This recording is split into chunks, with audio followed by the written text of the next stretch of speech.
السلام عليكم ورحمة الله.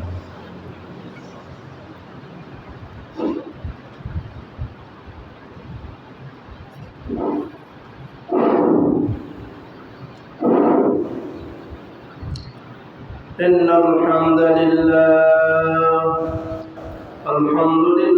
نحمده ونستعينه ونستغفره ونعوذ بالله من شرور أنفسنا ومن سيئات أعمالنا. من يهده الله فلا مضل له ومن يضلله فلا هادي له. وأشهد أن لا إله إلا الله وأن محمدا عبده ورسوله صلى الله عليه وعلى آله وسلم. أرسله بالحق بشيرا ونذيرا وداعيا إلى الله بإذنه وسراجا منيرا. أما بعد فأعوذ بالله من الشيطان الرجيم. بسم الله الرحمن الرحيم. إن الله وملائكته يصلون على النبي يا أيها الذين آمنوا صلوا عليه وسلموا تسليما. اللهم صل على محمد وعلى آل محمد كما صليت على إبراهيم وعلى آل إبراهيم إنك حميد مجيد. اللهم بارك على محمد وعلى آل محمد كما باركت على إبراهيم وعلى آل إبراهيم إنك حميد مجيد.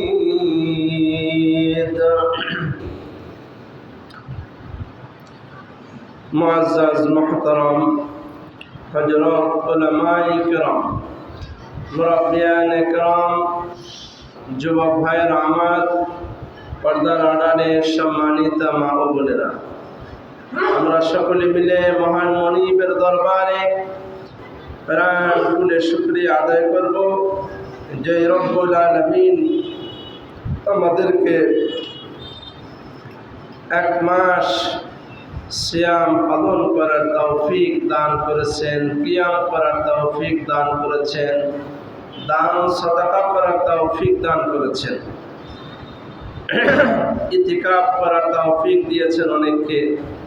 এই এত ইবাদত যিনি করার তৌফিক দিলেন সেই মহান মুনিবের দরবারে আমরা একটু প্রাণ খুলে শুকরিয়া আদায় করি। আলহামদুলিল্লাহ।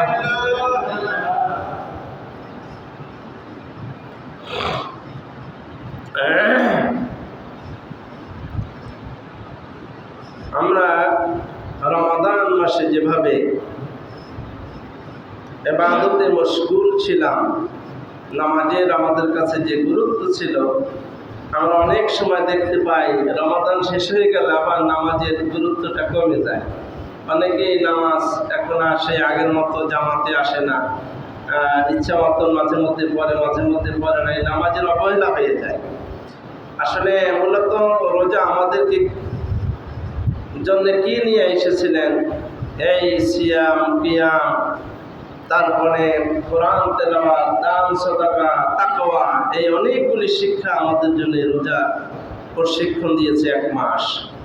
এখন এই রোজা চলে যাওয়া মানে সব ছেড়ে দেব, বিষয়টা এমন না। আমাদের এই যে প্রশিক্ষণ নিলাম, এই প্রশিক্ষণ নিয়ে বাকি 11 মাস যেন আমরা এভাবে চলতে পারি, এই জন্যই রমাদান মাস এসেছে।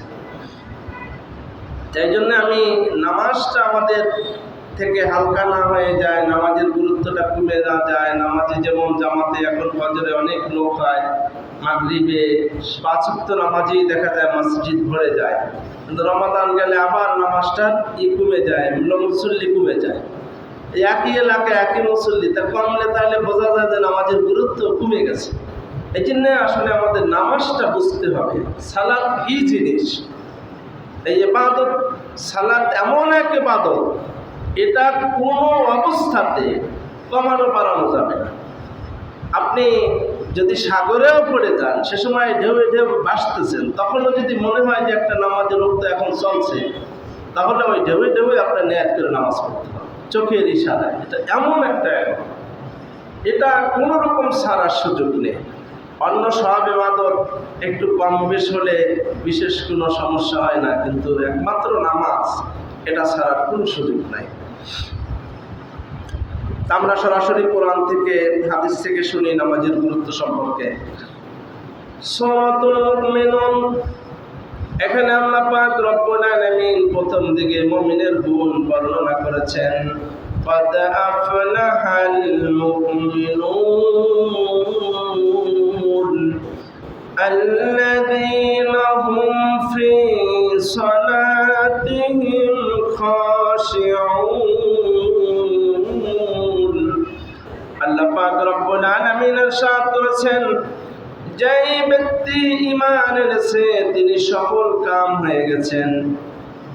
আর যারা অত্যন্ত বিনয় ও মনোযোগিতার সাথে সালাত আদায় করে, তারা হচ্ছে প্রকৃত মুমিন। অত্যন্ত মনোযোগ দিয়ে খুজুর সাথে সালাত আদায় করতে হবে। এই নামাজ এটা তাড়াহুড়োর কোনো বিষয় না। খুব ধীরে ধীরে নামাজের আহকামগুলি সুন্দর করে আদায় করে করে স্থিরভাবে নামাজ যে আদায় করবে, তিনি সফল হয়ে যাবেন। সূরাতুল মুমিনুনের 9, 10, 11 নম্বর আয়াতে আল্লাহ পাক রব্বুল আলামিন মুমিনদেরকে লক্ষ্য করে বিরাট একটা অফার দিয়েছেন। আল্লাহ পাক রব্বুল আলামিন বলেন, আল্লাযীনা হুম আলা সালাওয়াতিহিম ইউহাফিযুন উলাইকা হুমুল ওয়ারিসুন الذين يرثون الفردوس هم فيها خالدون। আল্লাহ পাক রব্বুল আলামিন বলেন, যারা নিজেদের নামাজের হেফাজত করবে বা যত্নবান হবে, যত্নের সাথে যারা নামাজ পড়বে, নামাজের হেফাজত করবে, এ লোকগুলো হচ্ছে মূলত জমিনে আমার যথার্থ উত্তরাধিকারী।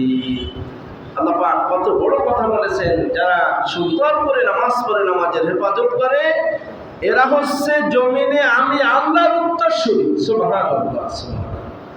এই উত্তরসূরি তো বোঝেন, সন্তান যেমন বাবার উত্তরাধির সূত্রে জমি জমা সব কিছুর মালিক হয় না, তা আল্লাহ বললেন যে এই বান্দাগুলি হচ্ছে আমার উত্তরসূরি।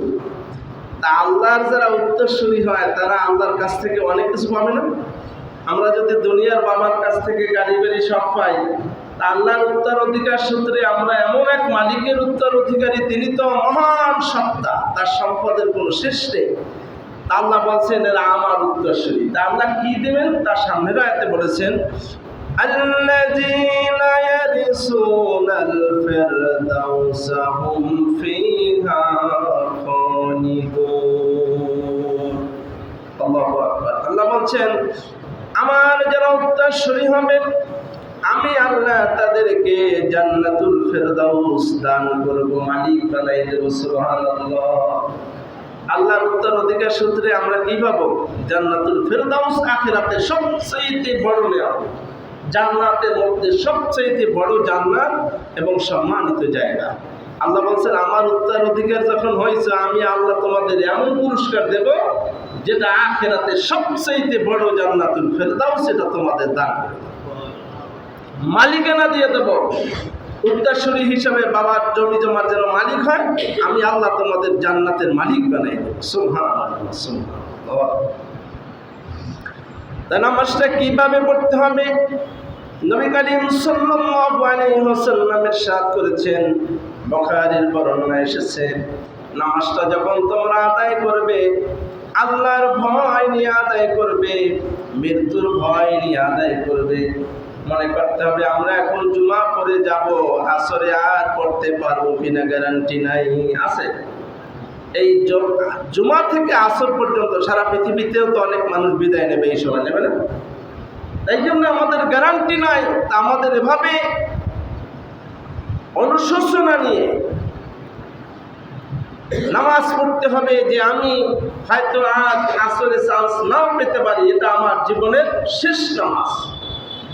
এই জীবনের শেষ নামাজ যেভাবে পড়া দরকার, আমার জীবনের গুনাহ খাতার কথা খেয়াল করে, আমার জীবনে কত অপরাধ এগুলা খেয়াল করে সুন্দর করে আল্লাহর কাছে দোয়া করা, রুকু সিজদাগুলি করা খুব বিনয়ের সাথে, এই আল্লাহর ভয় নিয়ে, মৃত্যুর ভয় নিয়ে নামাজ আদায় করতে হবে।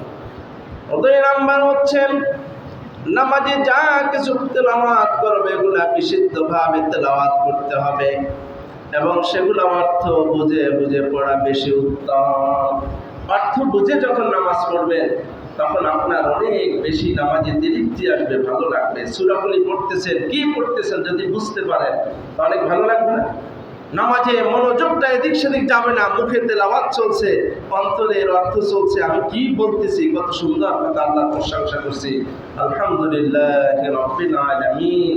তামাম পৃথিবীর সৃষ্টি জগতের মালিক রব, তার প্রশংসা করছে। কি সুন্দর ব্যাখ্যা! এগুলো যদি আপনি পড়েন, তেলাওয়াত করেন আর অর্থগুলো অনুভব করেন, তাহলে আপনার নামাজের মধ্যে আর মন এদিক সেদিক যেতে পারবে না। 3 নাম্বার হচ্ছে নামাজের মধ্যে সমস্ত আহকামগুলি আপনার আদায় করে পড়তে হবে। আমরা তো নামাজের আহকামগুলি জানি না, আহকামগুলি জানা নাই। অনেকেরই নামাজ ভঙ্গের কারণ 19টা মুখস্থ নাই। সবাই আছে, তার নামাজ তো আমার ছুটে গেছে, আমি তো মুখস্থ নাই, ধরতে পারলাম না, তো নামাজ তো বাতিল। এই জন্য নামাজের ওয়াজিব, নামাজের ফরজ, 13 ফরজ, নামাজের ভঙ্গের কারণ, ওযু ভঙ্গের কারণ, নামাজের ওয়াজিব, নামাজের সুন্নাহগুলি সবগুলি আপনার মুখস্থ থাকা লাগবে।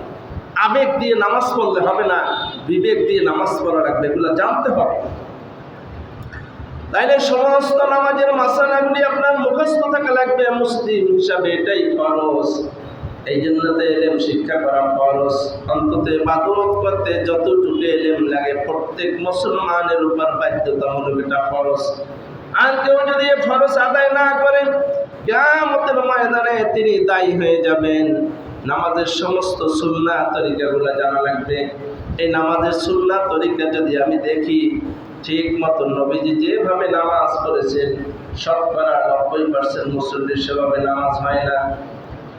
সুন্নাত তরিকা অনেকে ভালো মতন জানিই না। এগুলো তো জানার বিষয়, জানতে হবে। আন্দাজে ইবাদত করলে তো হবে না।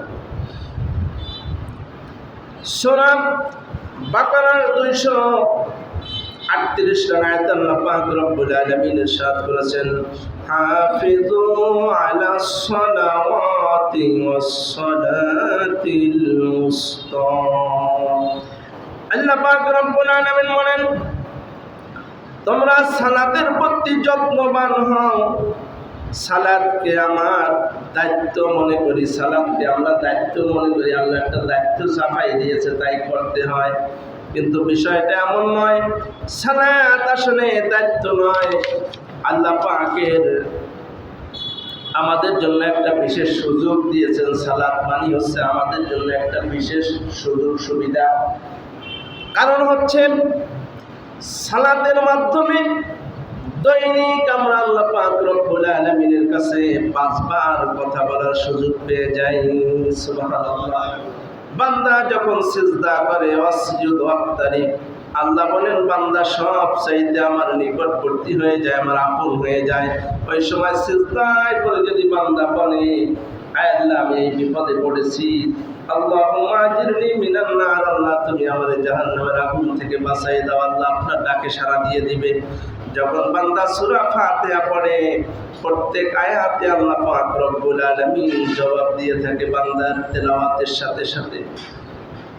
এই জন্য মনে করেন দুনিয়াতে যদি কোনো মানুষ প্রধানমন্ত্রীর সাথে দেখা করার সুযোগ পায়, নিজেকে নিজে অনেক শক্তিশালী এবং নিজেকে গর্বিত মনে করে, তাই না? এমপির সাথে যারা কাছের মানুষ একটু চলাফেরা করে, তাদের দাপটে টেকা যায় না। সে সরাসরি এমপির লোক, অনেক ক্ষমতা, তাই না? একজন এমপি দুনিয়ার সাধারণ একজন মানুষের যদি সামান্য ক্ষমতার কারণে আমরা এত গুরুত্ব দেই, তার এত দাপট মনে করি, আর যে সমস্ত পৃথিবীর সব রাজার মহারাজা যিনি সবাইকে সৃষ্টি করেছেন, সেই আল্লাহর সাথে আমরা যে সরাসরি কথা বলতে সুযোগ পাই, এতে কোনো দালাল টালাল ধরা লাগে না, কোনো শহীদের কাছে পারমিশন নেওয়া লাগে না, সরাসরি কোনো গেট অতিক্রম করতে পুলিশের কাছে হিসাব দেওয়া লাগে না। একটা সরাসরি আল্লাহর সাথে যোগাযোগ করা যায়। আল্লাহর কাছে মনের কথাগুলি খুলে খুলে বলেন, হালাল রুজি খান, আর সিজদায় পড়ে সমস্ত দুঃখের সুখের কথা আল্লাহ পাকের কাছে বলেন। দুনিয়ার কারো লাগবে না, ডাইরেক্ট সব সমাধান আল্লাহ করে দেবেন। এই জন্যে আমাদের নামাজ, এটা আমরা বোঝা মনে করবো না, এটা আমাদের জন্য একটা বিশেষ নিয়ামত। আল্লাহ পাকের সঙ্গে আমরা সরাসরি যোগাযোগ করার একটা সুযোগ পাচ্ছি। আল্লাহ পাক রব্বুল আলামিন সূরা আলাদ 14 এবং 15 আয়াতে ইরশাদ করেছেন, ক্বাদ আফলাহা মান তাযাক্কা ওয়া যাকারা ইসমা রাব্বিহি ফাসাল্লা। আল্লাহ পাক রব্বুল আলামিন বলেন, সেই ব্যক্তি সাফল্য অর্জন করতে পারে যে নিজেকে পবিত্র করে এবং নিজ প্রভুর নাম স্মরণ করে। এই নিজেকে পবিত্র মানে হচ্ছে আপনি ওযু করবেন, পবিত্র হয়ে যাবেন, বিষয়টা এমন না। সাবান দিয়ে গোসল করলে পবিত্র হবেন, বিষয়টা এমন না। আপনি হারাম খাবার খেয়ে ওযু করে মসজিদে আসলেন, ভিতরটা কি পবিত্র আছে না নাপাক হয়ে গেছে? এই জন্য আল্লাহ পাক বলছেন, ক্বাদ আফলাহা মান তাযাক্কা ওয়া যাকারা ইসমা রাব্বিহি ফাসাল্লা। যিনি নিজেকে পবিত্র করতে পারছে, এরপর আমি আল্লাহর জিকিরে ধাবিত হয়েছে, নামাজ পড়ছে, তিনি হচ্ছেন সফল। এখন এই পবিত্র মানে হচ্ছে জীবনের সকল হারাম কাজগুলো আপনি বর্জন করছেন। সুদ, ঘুষ, জেনা, ব্যভিচারী সব অন্যায় কাজগুলো ছেড়ে দিয়েছেন, নিজের আত্মা পরিষ্কার হয়েছে। এবার জিকির করেন, সাথে সাথে আপনি জান্নাতের মালিক হয়ে যাবেন, আল্লাহ ওয়াদা করেছেন কোরআনে। কিন্তু আমরা অন্যায়ভাবে ইনকাম করি, দুর্নীতি করে টাকার মালিক হয়েছি, আবার মসজিদে এসে সিজদা দেই। আপনি মক্কার ঘরে যদি সারা জীবন দায় পড়ে থাকেন আর অন্যের হক আত্মসাৎ করেন, সুদ ঘুষ খান, আপনার 1 রাকাত নামাজ আল্লাহর দরবারে কবুল হবে না। এই নামাজ দিয়ে নাজাত পাওয়া যাবে না। সে কিসের নামাজ? এত পড়তারও। আল্লাহ বলছেন, যে নামাজ পড়ে সে সমস্ত গুনাহ থেকে ফিরে আসতে পারে, তাকে নামাজ ফিরাবে। তাই নামাজ পড়লাম আবার অন্যায়ও করি, সে মূলত ইমানদার হতে পারে না। নামাজি ব্যক্তি আবার ঘুষ খায় কি করে, সুদ খায় কি করে, অন্যের সম্পদ লুটপাট করে কিভাবে, মানুষের সাথে প্রতারণা করে কিভাবে, সে তো নামাজি নয়। এটা মানুষকে দেখানো নামাজ। সত্যিকারের নামাজি আল্লাহকে ভয় করে। কাকে ভয় করে? আল্লাহকে ভয় করে। আল্লাহকে ভয় করলে তো এগুলো সব ছেড়ে দেওয়া সম্ভব।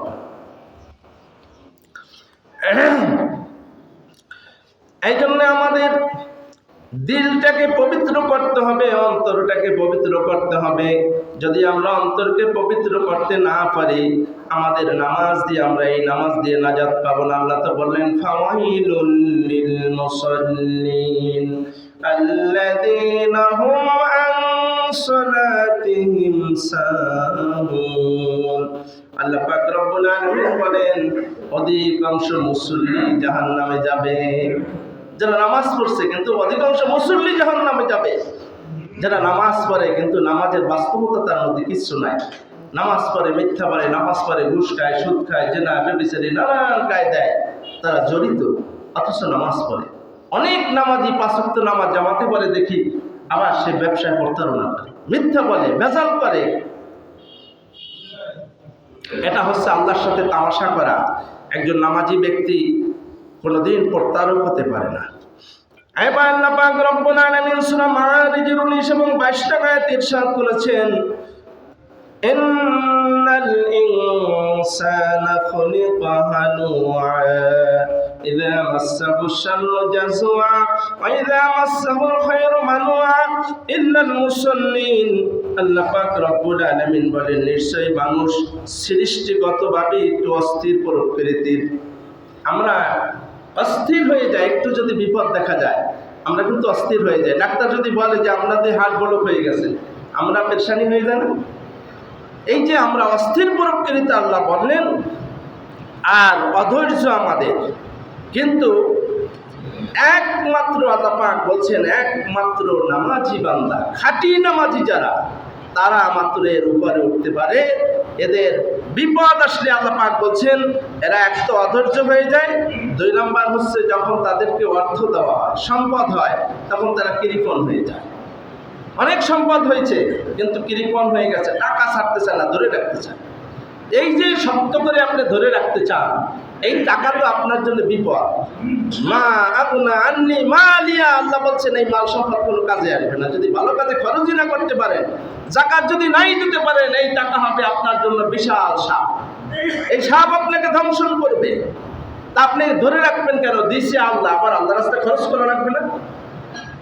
জাকাত দেয় নামে মাত্র কিছু কাপড় চোপড় 500 টাকা করে জাকাত। এভাবে জাকাত দিলে কিয়ামত পর্যন্ত জাকাতের কোনো সওয়াব হবে না, কোনো জাকাত আদায় হবে না। জাকাত দিতে হবে একজন আপনার যে টাকা আসছে হিসাব করে, ভালো করে হিসাব করে, আন্দাজি দিলে হবে না। একেবারে কাটা কম্পাসে হিসাব করে, যত সম্পদ আছে হিসাব করে যখন আপনি সুন্দর করে জাকাত দিবেন, ওই টাকাগুলো দিয়ে এমন একজনকে দেবেন, 2 জনকে দিবেন, যাতে করে তাদের এই আর জাকাত নেওয়া না লাগে, এমন ব্যবস্থা করে দেবেন। এর নাম হচ্ছে জাকাত ব্যবস্থা। তাহলে সম্পদ পাইলে তারা কৃপণ হয়ে যায়। আল্লাহ তাআলা বলছেন একমাত্র সত্যিকারের নামাজি যারা, তারা এই চরিত্র থেকে উন্মুক্ত। কারণ সাহাবায়ে কেরাম, আল্লাহ রাসূল একদিন আয়াত নাজিল হয়েছে লান তানালুল বিররা হাত্তা তুনফিকু মিম্মা তুহিব্বুন। এই আয়াত যখন নাজিল হয়ে গেল, আল্লাহ রাসূল সাহাবায়ে কেরামদেরকে শোনাই দিলেন, ও সাহাবীরা শোনো, আল্লাহ পাক বলছেন যার প্রকৃত সবচাইতে প্রিয় সম্পদ যে আল্লাহর রাস্তায় দান করতে না পারবে, সে প্রকৃত নেকি অর্জন করতে পারবে না।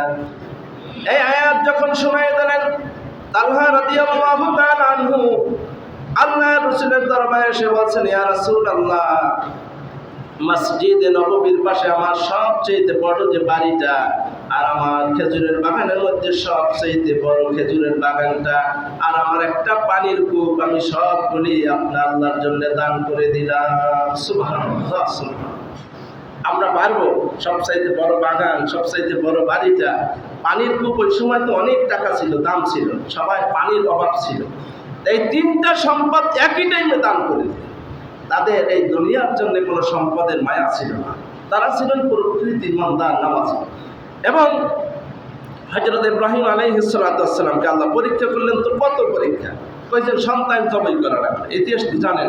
কিন্তু অনেকে দ্বিধাদ্বন্দ্ব করছে, সাথে সাথে শুরু হয়ে গেছে। এগুলা আল্লাহর অর্ডার মানতে তারা কোনো রকম দ্বিধাদ্বন্দ্ব করে না, সবকিছু তারা কুরবান করতে পারে একমাত্র নামাজ। এই জন্য নামাজের মতো হওয়া লাগবে।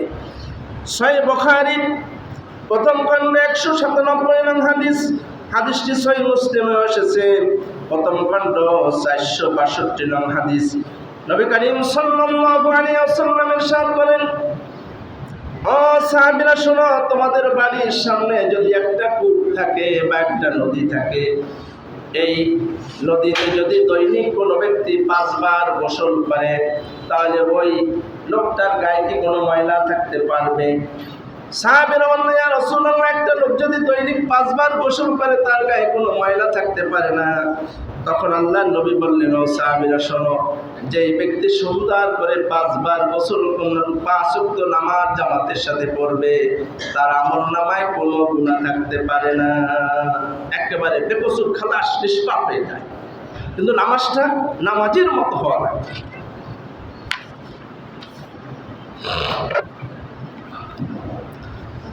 ইবনে হিব্বানের মধ্যে এসেছে 4th খণ্ড 323 নং হাদিস। হাদিসটি আলবানী সহিহুত তারগীবের মধ্যে এসেছে, প্রথম খণ্ড 137 নং হাদিস। রাসূল কারীম সাল্লাল্লাহু আলাইহি ওয়াসাল্লাম ইরশাদ করেছেন, মান তারাকা সালাতা ফাকাদ কাফারা। খুব খেয়াল করে হাদিসটা শুনুন, কথা আমরা না বলি। মান তারাকা সালাতা ফাকাদ কাফারা, নবীজি বললেন, যে ব্যক্তি নামাজ ছেড়ে দিল সেই ব্যক্তি কাফির হয়ে গেল। যে নামাজ ছেড়ে দিল ইচ্ছাকৃত, সে কাফের হয়ে গেল, আর ঈমান নেই।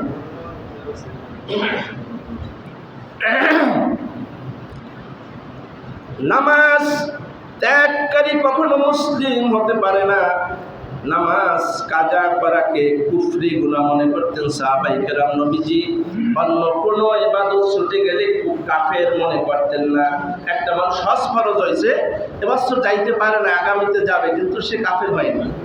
একটা মানুষ কোরবানি করে না, সে কাফের হয়নি। নামাজ এমন একটা আশ্চর্য ইবাদত, এটা কোনো অবস্থাতে ফরজ সালাত ছাড়া যাবে না। ইচ্ছা করে ছেড়ে দিলে সে কাফের হয়ে যাবে। ইমাম আবু হানিফা একটা মতামত দিয়েছেন যে একটা মানুষ একত্র নামাজ বিভিন্ন কারণে ছুটে গেছে, তবে সে অনুতপ্ত হয়েছে, আখারে নামাজটা পড়তে পারলাম না। এই যে অনুতপ্ত, অনুশোচনা, আল্লাহর ভয় তার মধ্যে আছে, এই কারণে উনি বলেছেন উনি কাফের বলা যাবে না, তবে ওনার শাস্তি স্বরূপ মৃত্যুদণ্ড, যাবজ্জীবন জেল হবে, দুইটার যেটা করে। এটা কি কোনো স্বাভাবিক বিচার? তার মানে এটা যেন সম্ভব না আমাদের মানা, যাবজ্জীবন আর মৃত্যুদণ্ডের আমরা কেউ মানতে পারি, কিন্তু তার মানে নামাজ কোনো অবস্থাতে ছাড়া যাবে না। নামাজ এত মারাত্মক, এক ব্যক্তি যদি শুকরের গোশত খায়, মদ পান করে, এতে যে গুনাহ হবে, এক ওয়াক্ত নামাজ ছেড়ে দিলে তার চাইতে অনেক অনেক গুণ বেশি গুনাহ।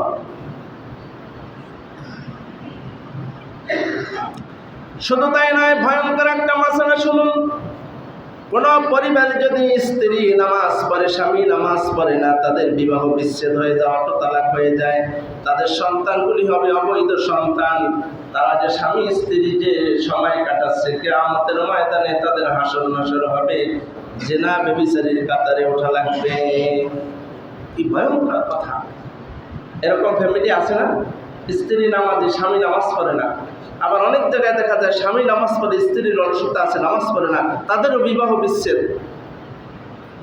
এরা যে ঘর সংসার করে সব জিনার গুনাহ হচ্ছে, সন্তানগুলি সব হবে জারক সন্তান। খবরদার, নামাজ যদি ছেড়ে দেয় তাহলে তাদের বিবাহ সম্পর্ক থাকে না। আর দুইজন যদি না পারে তাহলে তার মুসলমানই নাই, আর মাসালাটা ছাড়া নাই, আগে আছে ইসলামের বাইরে। এই জন্য এখন এটা হুজুর কেমনে হলো? এটা হচ্ছে এই যে হাদিস বললাম, সহিহ তারগীবের মধ্যে এসেছে, হাদিস নাম্বার হচ্ছে 137। ইবনে হিব্বানের মধ্যে এসেছে 323 নং হাদিস। নবীজি বলেছেন, মান তারাকা সালাতা ফাকাদ কাফারা, যে নামাজ ছেড়ে দেয় ইচ্ছাকৃত, তার ঈমান থাকে না, কাফির হয়ে যায়। তা একজন হিন্দু আর একজন মুসলমানের সাথে বিবাহ সম্পর্ক জায়েজ আছে? তাহলে একজন নামাজ পড়ে তিনি মুমিন, আর যে নামাজ পড়ে না তার ঈমান নাই, তাহলে এই দুইজনের মধ্যে সম্পর্ক থাকে না, অটো তালাক হয়ে যায়। এই জন্য খবরদার, আপনি তো নামাজ পড়বেন, স্ত্রী ছেলেমেয়ে সবাইকে কঠোরভাবে তাকিদ দিয়ে নামাজ পড়াইতে হবে। আপনি ঘরের অধিনায়ক, রাত্রে আগে উঠবেন, এরপর সবাইকে জাগাইবেন, এটা আপনার দায়িত্ব। আপনার স্ত্রীকে কিন্তু আপনার অধীনে, স্ত্রীর অধীনে আমরা না। এই জন্য আমাদের দায়িত্বটা বেশি, আমাদের চেষ্টা করতে হবে বেশি। সুনানে তিরমিজির বর্ণনা এসেছে ৫ম খণ্ড ১৪ নং হাদিস, নবী করিম সাল্লাল্লাহু আলাইহি ওয়াসাল্লাম এবং সাহাবীগণ নামাজ ছাড়া অন্য কোনো কর্ম ত্যাগ করাকে কুফরি মনে করতেন না। বেশিরভাগ ইমাম সাহেব বলেছেন যারা ইচ্ছাকৃত নামাজ ছেড়ে দেয় তারা কাফির হয়ে যায়। বেশিরভাগ মুফাসসিরিন আমরা একমত করেছেন যে নামাজ ছেড়ে দিলে তারা কুফরের মধ্যে চলে যায়, কাফির হয়ে যায়। মুস্তাদরাকে হাকিম ৪র্থ খণ্ড ৪৪ নং হাদিস, রাসূল করিম সাল্লাল্লাহু আলাইহি ওয়াসাল্লাম ইরশাদ করেছেন, যে ব্যক্তি ইচ্ছাপূর্বক একুক্ত ফরজ সালাত পরিত্যাগ করবে সে আল্লাহর জিম্মা ও তার রাসূলের জিম্মা থেকে বহিষ্কৃত হয়ে যাবে। নাউজুবিল্লাহ, কত সিরিয়াস কথা। যদি এক ওয়াক্ত নামাজকে ইচ্ছাকৃত ছেড়ে দেয় আল্লাহর জিম্মা আল্লাহর রাসূলের জিম্মার বাইরে চলে যায়, তা আল্লাহ রাসূলের জিম্মার থেকে যদি আমরা বাইরে চলে যাই আমাদের আর কোনো উপায় আছে? বহিষ্কার হয়ে যাওয়া দল থেকে। এই যে কোনো দল থেকে যদি কোনো নেতাকে বহিষ্কার করে হেরার ভ্যালু থাকে? আল্লাহ রাসূলের জিম্মার বাইরে চলে গেলে তার অবস্থা এরকমই হয়ে যায়। তাদের কোনো দায়িত্ব নাই, জাহান্নামে যা কিছু করুক এটা আল্লাহ রাসূলের কোনো দায়িত্ব থাকে না আল্লাহ পাকের। এই জন্য খবরদার ভাইরা, নামাজ ছেড়ে দেওয়ার কোনো সুযোগ নাই। সুনানে তিরমিজির বর্ণনা এসেছে ২য় খণ্ড ২৬৯ নম্বর হাদিস, নবী করিম সাল্লাল্লাহু আলাইহি ওয়াসাল্লাম ইরশাদ করেন, কিয়ামতের দিন বান্দার সর্বপ্রথম নামাজের হিসাব নেওয়া হইবে। আউয়ালু মা ইউহাসাবু বিহিল আবদু ইয়াউমাল কিয়ামাতিস সালাত। সর্বপ্রথম আল্লাহ পাক নামাজের হিসাব ধরবেন। এই নামাজের যে আনসার দিতে পারবে তাহলে সে সর্বস্তরে মাপ পেয়ে যাবে। বাকি যত আমল আছে সব আমলগুলি নামাজের সাথে যোগ হবে। আর যদি কেউ নামাজটা ঠিক মতন প্রমাণ করতে না পারে, পরীক্ষায় পাশ করতে না পারে, তার দান সাদাকা হজ কুরবানি সব বাতিল হয়ে যাবে, কোনো কাজে আসবে না। নামাজ এমন একটা বিষয়, একটু খেয়াল করে, নামাজের নাম হচ্ছে ঈমান। নামাজ মানে কি? নামাজ হচ্ছে মানুষের ঈমান। আপনি মনে করেন 2টা শূন্য লিখলেন, পিছনে সংখ্যা নাই, এই শূন্যের কোনো দাম আছে? যদি 10টা শূন্য লিখি পিছনে সংখ্যা না থাকে, দাম আছে? আচ্ছা, যদি সংখ্যা লিখি 1 লিখে একটা শূন্য দিই 10 হয়ে যাবে না? 2টা শূন্য দিলে 100, 3টা দিলে 1000, 4টা দিলে 10,000, 5টা দিলে লাখ হয়ে যাবে, এরকম বাড়তেই থাকবে। তা মূলত ওই যে সংখ্যা না থাকলে শুধু শূন্যের কোনো ভ্যালু। নামাজ হচ্ছে ওই সংখ্যা, যার নামাজ টিকবে, প্রথম যে প্রশ্ন হবে এটাই যে পাস করবে, এই নামাজের সাথে তখন সকল আমলগুলি, দান সাদাকা কুরবানি, আপনি যত ভালো কাজ করেছেন এগুলো সব যোগ হয়ে বিরাট অ্যামাউন্ট হবে। আর এর মাধ্যমে আপনি জান্নাতে যাওয়ার সুযোগ পাবেন। আর যার নামাজ বাতিল হয়ে যাবে, সংখ্যার মতো সংখ্যা না থাকলে হুদা 0, ওই 0-এর কোনো দাম হবে না, অন্য সব আমল বাতিল হয়ে যাবে। আমাদের নামাজটা ঠিক করতে হবে কিনা, এই জন্য বুঝতে হবে মুসলমান জীবনে সবচাইতে গুরুত্বপূর্ণ ইবাদত হচ্ছে নামাজ। যার নামাজ ঠিক নাই তার কিছু ঠিক নাই। অন্য যত ভালো কাজ করে, নামাজ ঠিক নাই, সব বাতিল, ওগুলো কোনো কাছে আসবে না। ভাইরা, আপনার ব্যস্ততা আছে, খালি ফরজ পড়েন, সুন্নাত না পড়লেও চলবে, ঈমান যাবে না। কিন্তু ইচ্ছাকৃতভাবে কোনো অবস্থাতে আপনার ফরজ সালাত ছাড়া যাবে না। এটা ভালো করে মনে করে নিয়ে, ফরজ সালাত ছেড়ে দিলে ঈমান থাকে না, পরিষ্কার কাফের হয়ে যায় মানুষ। একাধিক হাদিস রয়েছে, নবীজি বলেছেন কাফের এবং মুসলিমদের মধ্যে পার্থক্য হচ্ছে নামাজ। নামাজ নাই, কাফের আর মুসলমানের মধ্যে কোনো পার্থক্য নাই, সমান। কথা বুঝে আসছে? তাহলে নামাজ ছাড়া যাবে কোনো অবস্থাতে? নামাজ ছাড়া যাবে না। আহমদ শরীফের মধ্যে এসেছে, রাসূল করিম সাল্লাল্লাহু আলাইহি ওয়াসাল্লাম ইরশাদ করেন, যে ব্যক্তি নামাজের হেফাজত করবে আল্লাহ পাক রব্বুল আলামিন তাকে 3টা নিয়ামত দান করবেন। একটা হচ্ছে নামাজ তার জন্য নূর হবে, নামাজ ঈমানের দলিল হবে, নামাজ তার জন্য একমাত্র নাজাত মুক্তির কারণ হইবে। কিয়ামতের ময়দানে ওই যে বললাম নামাজ হবে ঈমানের দলিল। আমরা যে ঈমানদার তার প্রমাণ লাগবে না? প্রমাণ ছাড়া, ডকুমেন্টস ছাড়া দুনিয়াতে কোনো জায়গায় এলাও আছে? আমরা জমি জমার দাবিদার তো ওই দলিল আছে, প্রমাণ আছে আমার কাছে, তাই না? তো সব ক্ষেত্রে আপনি, তাই জন্যে আমাদের প্রমাণস্বরূপ নামাজ লাগে। নামাজ যদি থাকে তাহলে আপনি যে পুলসিরাত পার হবেন, সেখানে আপনাকে নূর সাপোর্ট করবে, আল্লাহ নূরের মাধ্যমে পুলসিরাতটা পার হয়ে যাবেন, কিছু অনুভবই করবেন না। আর এই নামাজ হবে ইমানের দলিল। যদি নামাজটা সঠিক হয়, এটাই আপনাকে পার করে সমস্ত স্তর ঘাটিগুলো পার করে জান্নাত এই নামাজ পৌঁছে দেবে। আর যার নামাজে তো রুটি হবে, সে সব জায়গায় তার হাসর নাসর হবে।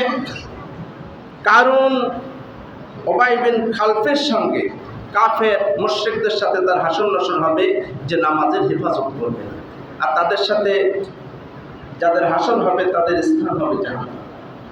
এখন আমাদের নামাজটা পড়ার সময় আমরা দেখি অনেকে অবহেলাভাবে নামাজ পড়ে। আল্লাহ তাআলা সূরা আরাফের 31 নং আয়াতে বলেছেন, খুযু যিনাতাকুম ইনদা কুল্লি মাসজিদ। আল্লাহ বললেন, তোমরা যখন মসজিদে যাবে নামাজ পড়তে, তোমার যে পোশাক আছে সবচেয়ে উত্তম পোশাক দিয়ে নামাজ পড়তে। আমরা দুনিয়ায় কোনো অনুষ্ঠানে গেলে, আত্মীয় স্বজনদের কাছে, এমপি সাহেবের কাছে গেলে নর্মাল পোশাকটা পরি না, সবচেয়ে ভালোটা পরি, সবচেয়ে ভালো পরি না। তাই দুনিয়ার কোনো এমপি সলিমুদ্দিন তালেকার যে ভালো পোশাক লাগে, আমরা আল্লাহর ঘরের মেহমান। এই দরবারটা কোথায় আসছি এখন? আমরা আল্লাহর ঘরে আসছি, আল্লাহর ঘরের মেহমান। তিনি হচ্ছেন তাম পৃথিবীর সমস্ত রাজার মহারাজা, তার মেহমান। এত বড় স্রষ্টা রব যে তাম পৃথিবীর সৃষ্টি করেছেন, আপনাকে আমাকে সৃষ্টি করেছেন, তা সেই রবের দরবারে আসছি। আমরা নর্মাল পোশাক নিয়ে কেউ আসে, টুপি নাই, আপনারা মাইন্ড করেন না। এই টুপি না দিলে নামাজ হবে না এমনটা না, কিন্তু টুপি দিয়ে সুন্নতি পোশাক পরে নামাজ পড়লে নামাজটা যত সুন্দর হবে। আর এই সাধারণ পোশাক দিয়ে নামাজ পড়লে আসলে আল্লাহর যথাযথ মূল্যায়নটা হয় না। বিষয়টা হচ্ছে এখানে আমরা ঈদের দিনে আসবো কালকে নামাজ পড়তে, যেরকম সুন্দর করে সাজসজ্জা করে একটু আতর লাগাই, এটাগুলো সুন্নাহ সব। আর আমাদের দামি পোশাকটা ঈদের দিন পরে আসবো। আপনারা সবাই সুন্দর, যে আজকাল এখন সুন্দর এমব্রয়ডারি করা পাঞ্জাবি বেরোয়েছে, আপনি নামাজের জন্য 2টা পাঞ্জাবি কিনে রাখেন, যখনই নামাজে আসবেন এই সুন্দর পাঞ্জাবি টুপি দিয়ে আসলে দেখতে একটা মুসল্লির মতোই মনে হবে, নামাজি ব্যক্তির মতো মনে হবে। কিন্তু টুপি নাই, লম্বা জামা নাই, শুধু একটা হাফ শার্ট গায়ে দিয়ে নামাজ পড়ে গেলাম, এটা হচ্ছে ওই হাত পাও নাই এমন নামাজ, এরকম একটা অবস্থা। একটা মানুষের একটা চোখ নাই, সে বিবাহ করবে, লোকজন দেখতে আসছে, আসার পর বলছে ছেলেরা তো সবই দেখতে সুন্দর কিন্তু তার চোখ নেই, এই অঙ্গহীনছে। নামাজটা যদি আমাদের পোশাকটা উত্তম না হয়, আল্লাহর কোরআনের সাথে মিলছে না। এই জন্য আমাদের পোশাকটা পরিচ্ছদটা যেন সুন্দর হয়, আল্লাহর ঘর, আল্লাহর মেহমান হিসাবে যেন আমরা একটু মূল্যায়ন করতে পারি। আর যারা আল্লাহকে এইভাবে সম্মান করবে, মূল্যায়ন করবে, আল্লাহ তাদেরকে ভালোবাসবেন, তারাই জান্নাত পাবে। এই জন্য আমাদের পোশাকটা যেন সুন্দর হয়। আমি আশা রাখবো যুবক ভাইরা সবাই আপনারা পাঞ্জাবি গায়ে দিয়ে, আর ওগুলো দেখতেও তো সুন্দর, এই যে এমব্রয়ডারি করা জামা আপনারা ঈদে কিনেছেন, কালকে নামাজ পড়বেন, এই জামা গায়ে দিয়ে শুক্রবার এবং 5 ওয়াক্ত নামাজ পড়ার চেষ্টা করবেন। এরকম সাধারণ নর্মাল পোশাক দিয়ে নামাজ পড়লে আসলে যথাযথভাবে আল্লাহর মেহমান হিসেবে আমাদের মানায় না। আমরা যেন এই আল্লাহর ঘরের মেহমান হিসেবে উন্নত পোশাক পরে আতর টাতর লাগিয়ে, আর শুক্রবার দিন গোসল করবেন, বাধ্যতামূলক এই গোসল করা সুন্নাহ। এবং একটা সুন্নাহ যদি কেমন পালন করে 50 জন শহীদের সওয়াব আল্লাহ দান করে। এটা কি সাধারণ কোনো বিষয়? আল্লাহ রসুল ঘোষণা দিয়েছেন এবং সেটা একেবারে 100% সহিহ হাদিস। এই জন্য আমরা যেন এই সুন্নাতগুলি ঈদের দিনে, জুমার দিনে পালন করতে পারি। আর বিশেষ করে আমি আজকে নামাজের আলোচনাটা সামান্য কিছু করেছি, আরও আগামী সপ্তাহে বলবো। নামাজটা আসলে আমরা বুঝি না, এই নামাজটারে স্বাভাবিক মনে হয় আমাদের কাছে। একজন মানুষ জেনা করলে, মদ খাইলে আমরা যেটা কঠোরভাবে দেখি, একজন বেনামাজি তার চেয়ে কঠোর হয়ে দেখা লাগে। এটা হচ্ছে সবের ঊর্ধ্বে। এই জন্যে আমি একটু আগে জানতে চাইছিলাম কয়টায় দিলে, আচ্ছা ঈদের নামাজটা কয়টায় পড়লে ভালো হয়, সবার একটু মতামত দিয়ে নেই। 8টা দিবেন না 8:30? 8টায় পড়লে ভালো হয় না 8:30? আপনারা কোন সময় আসলে আপনাদের জন্য সুবিধা হবে বলেন, সবাই কিছু শুনি। 8টায়? হ্যাঁ, আপনি সবাই থেকে জানেন 8টায় দিব না 8:30 দিব না, তখন নামাজ দাঁড়াবো 5:30 তাহলে হিসেবে 2.5 ঘন্টা হয়। 5:30 আজকের রাইতে তো নামাজ হয়ে যায়, অনেক রাতে, রাত ছোট হয়ে বড় ছোট হয়ে গেছে, তো 5:30টায় ফজরের নামাজ, তার মানে 8টা অনেক সময়। 8টা হইলো 2.5 ঘন্টা। আবার রোদ উঠে যাবে না করা 8:30, 8টা 8:30, দুইটা একটা বলেন কোনটা বলে ভালো হয়? এটা জবান দেন, আমরা জবান দেন, আমরা যেভাবে আপনাদের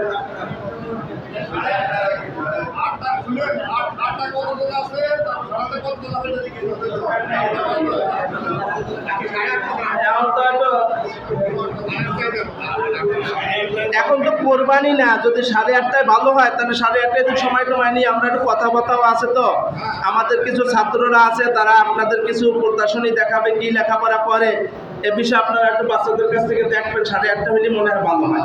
আর একমত তো সবাই? ইনশাআল্লাহ, জি। আর এখন তো গরু কাটার তাড়াহুড়ো নাই, আমরা ধীরে সুস্থে ইবাদত করে দোয়া খের করে আস্তে আস্তে যাবো ইনশাআল্লাহ। 8:30 হলেই ভালো হয়। জি, এইটাই ফাইনাল। আপনারা সবাই আগে ভাগে চলে আসবেন ইনশাআল্লাহ। এখন 8:30টায় যদি আসেন তাহলে তো হইল না, একটু আগে ভাগে আসবেন। আমাদের বাচ্চারা আছে, আরো কিছু কথা আলোচনা হবে, ঈদের দিনের অনেক কিছু নতুন নতুন কিছু কথা বলবো, এগুলো যেন আমরা সবাই শুনতে পারি। জি।